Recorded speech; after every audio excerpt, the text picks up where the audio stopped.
Just when you think you've got it all figured out on how to build the best team, get the best rewards, EA decides to, from the top rope, completely change everything. So if you watch my Hut Headliners event video, you know I was pretty critical of the reward structure and how the event worked. They've made some massive changes. They've also completely changed what is now the best reward system in the game. So again, if you haven't watched my Hut Headliners event video, please go and watch that. It will walk you through everything in terms of how the event works, what you should do with it, and just makes it make a lot more sense. However, I do need to update here.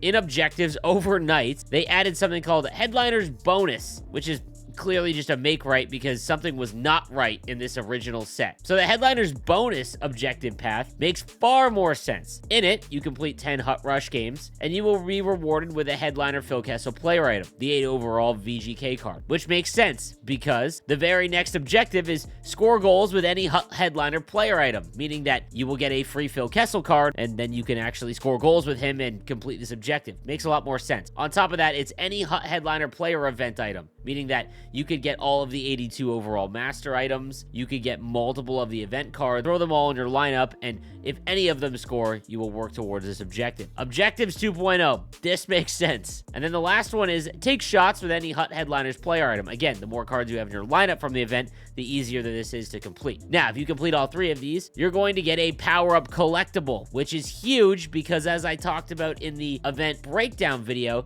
power-up collectibles are gold. They are the highest form of currency in the game. So you'll also receive an elite pack and a Hut Headliners collectible, which will net you another free Master Set player, the 82 overall version. Again, just makes a lot more sense. The free power-up collectible is what was missing from the other Headliner objective. And the reason, again, I will explain why it is so important to have a power-up collectible is simply because it allows you to rent the upgrades of Master Set player items. For free-to-play players, it's absolutely a must. So at tier 2, for all of these cards, it'll cost you 10,000 to upgrade, and then you'll see here 1 power-up collectible to get to tier 3, 1 power-up collectible to get to tier 4. Now, when you refund a tier for any of these kind of upgrade cards, you will lose half of what you put in. So if you put in 25,000 coins, you would lose 12,500 when you refunded it. However, you can't half 1 collectible, meaning that these 2, you will just get a power-up collectible back, essentially making these 2 tiers free as long as you have the power-up collectibles to throw in. And then the last tier is still 2 power-up collectibles. At least the objective path now gives you a free one. I would still do the 50,000 coins because if you lose a power-up collectible, that's worth about 35,000 coins.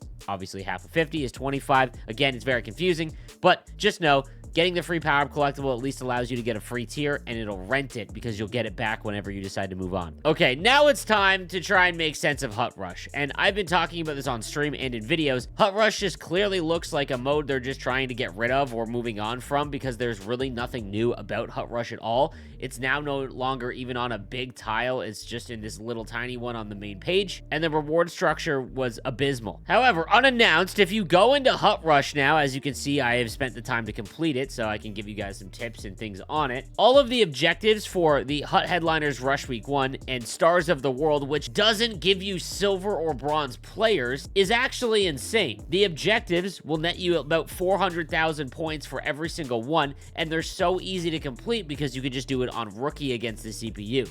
That goes for both of them. The reward path is now pretty wild. So as you will see, it's a lot of just gold player items for the first few tiers. You'll then start seeing bronze collectibles that was mentioned in the prior video. You'll need a lot of those to make them worth it, but still, more gold players as you go through, a couple of XP collectibles, which will help players get the XP pass set done. And then you get to tier 16, you get a Jumbo Premium Pack, a Headliners collectible, so you can make another free Master Set player, a Jumbo Premium Pack. Then we've got a Hut Headliners player item week 1, which would be all of the non-Master Set players, so Ovechkin. Like, you've got a good shot at pulling a half-decent card here. Tier 20 at 5 million points, that'll net you a power-up collectible, 10 bronze collectibles that you can turn into a diamond collectible. That's just a mess. Stay tuned to my channel. I'll explain all that again.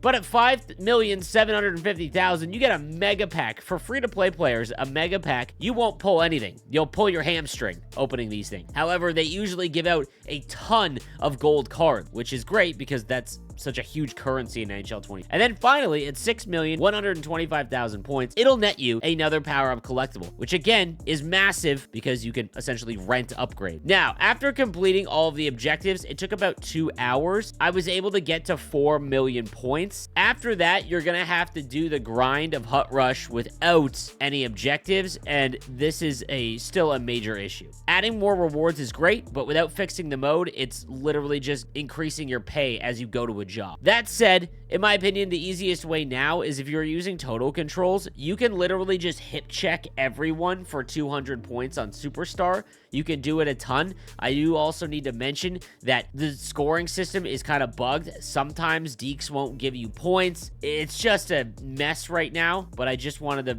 kind of give you guys my opinions on it. This is worth grinding more than any other mode right now, simply because of the power-up collectibles and the mega pack at the end. Guaranteed rewards is fantastic. It sucks that it's not in one of the main modes like Rivals or Squad Battles, but you can't complain that the reward tiers are now great, in my opinion. One other thing to note here about the reward structure for Hut Rush is it looks like it is only a 7-day cycle now, so make sure that you try and get at least the objectives for the Hut Headliners Rush Week 1 and Stars of the World. Get those objectives finished because you will get up to the 4 million point one, and that took me about an hour and a half. If you're struggling with it, just let me know. I can put together a video showing you exactly how to score easily in Hut Rush. So I'm sorry if any of that was confusing. I'm trying to make sense of it in the easiest way I can. I'll keep updating you guys. Make sure you're subscribed, as I'll make a video anytime changes like this happen throughout the year. And make sure you follow me on Twitch, twitch.tv/nosleeves12. If you want to come out and support the channel, Twitch is the best spot to do so. I go live pretty much every single day. See you next time. Have a good one.